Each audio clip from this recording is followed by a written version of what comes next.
Bismillahirrahmanirrahim. Assalamualaikum warahmatullahi wabarakatuh. Sik toh, Saya PPT-mu nggak Amalia. kok tampilkan dulu? Bentar Bapak, ini langsung gitu Bapak ya? Iya, langsung ngajari ya wis PPT-ne ono gitu ya. Jangan terus assalamualaikum Oke. cek kosongan nanti terlalu lama ya. Nah, gitu ya. Kita perhitungkan hemat paket data karena kemarin ada suara mahasiswa UM ya yang menyuarakan UM UKT mahal, tidak ada paket data dan sebagainya. Itu kita perlu mempertimbangkan itu. Gim- eh, Gimana? Perlu direkam enggak? Kalau laporannya ke KPL kan cuma screenshot ya. Enggak usah ya, Dian ya. Nanti nambah biaya. Nah, kalau nambah biaya nggak usah. Sekarang kita screenshot Apa tadi sudah terlihat Bapak? belum ada. Nah, ini sedang proses. Sedang proses ini. Oh ya. Oke ya. Sekali Untuk lagi ya, Amalia sebelum kita jangan memulai terlalu lama. pembelajaran, oke Bapak. Sebelum kita memulai pembelajaran, marilah kita berdoa. Kemudian setelah berdoa, Ibu akan mengirim presensi terlebih dahulu melalui link, nanti Ibu kirimkan link di grup WhatsApp. Kemudian Ibu akan menampilkan video terlebih dahulu, sebentar ya.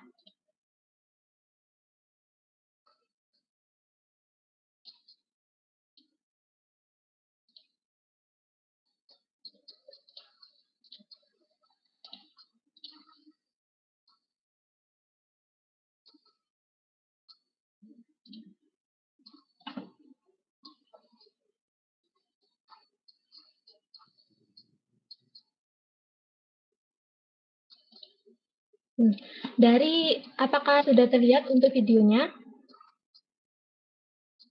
Jadi di sini kita lihat bahwa ketika kita melemparkan batu ke air, maka batu itu tuh akan tenggelam. Nah, hal itu mengapa gitu? Kemudian ketika kita pergi berliburan kan pastinya menaiki perahu. Nah, kenapa dengan berat yang sebegitu besarnya yang bertonton itu tidak tenggelam? Nah, itu yang akan kita bahas pada pertemuan kali ini. Jadi yang akan kita bahas pada pertemuan kali ini yaitu mengenai fluida statis.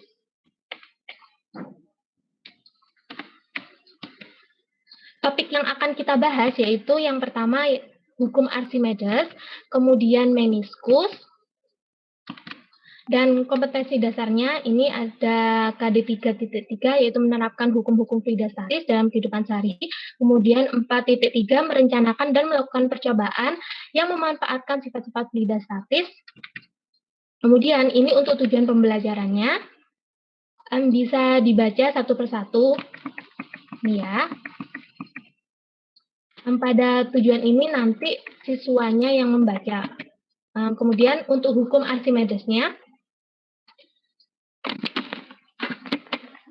hukum Archimedes ketika kita mencelupkan batu ke air, itu kan pastinya akan tenggelam. Dan hal itu sebenarnya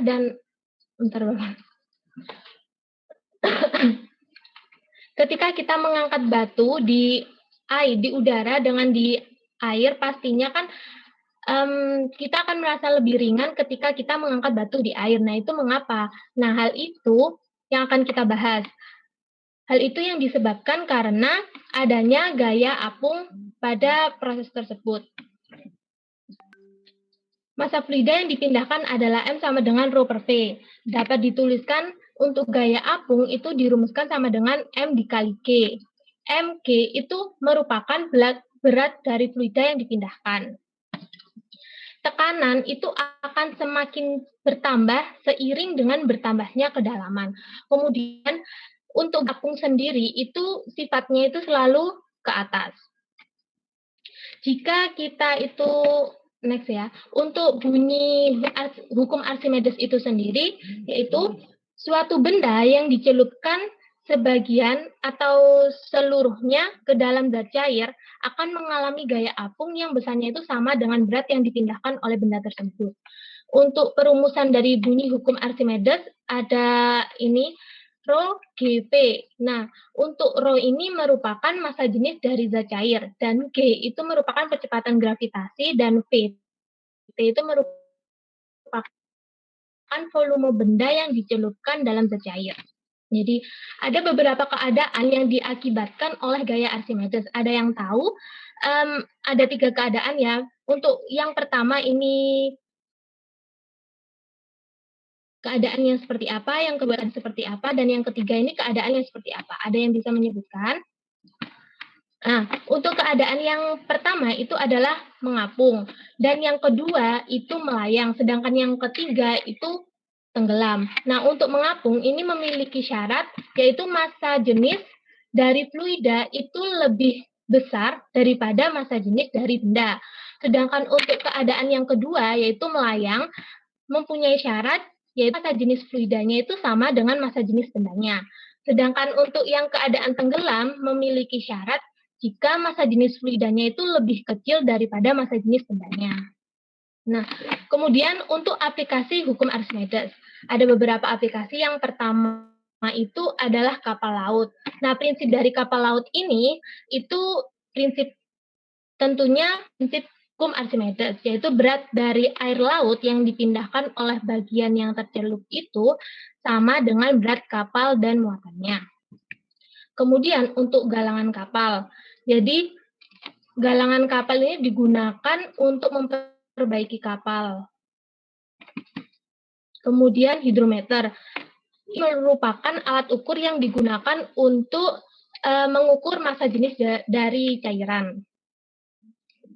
Ketika massa jenisnya itu kecil, maka dia itu hidrometernya, alatnya itu akan ukurannya itu kecil gitu.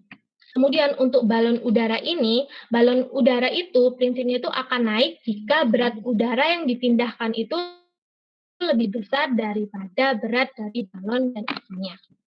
Kemudian untuk submateri berikutnya ada meniskus, yaitu kelengkungan yang timbul pada permukaan air. Nah, berdasarkan gaya dari adhesi dan kohesinya, itu terdapat 2 macam meniskus yang dapat ditemui pada zat cair, yaitu ada meniskus cekung dan meniskus cembung. Nah, sebelumnya ada yang tahu apa yang dimaksud dengan adhesi dan kohesi?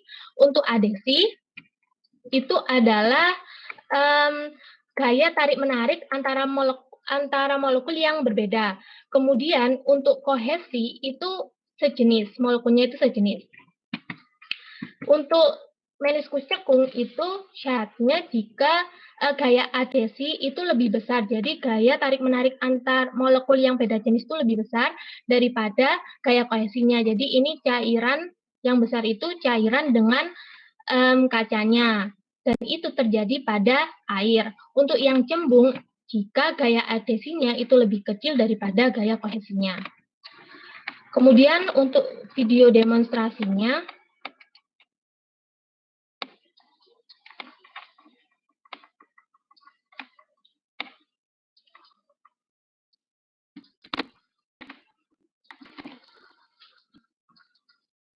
jadi ini ada video demonstrasi mengenai prinsip dari hukum Archimedes. Jadi ada 3 keadaan tadi ya, ada yang tenggelam, ada yang melayang, kemudian ada yang mengapung. Nah, hal ini tuh apa? Nanti kalian analisis, jadi sebentar lagi Ibu akan membagi kalian menjadi beberapa kelompok. Kelompoknya terdiri dari 3 orang, nanti Ibu akan berikan LKPD-nya. Nanti kalian analisis di LKPD tersebut, kemudian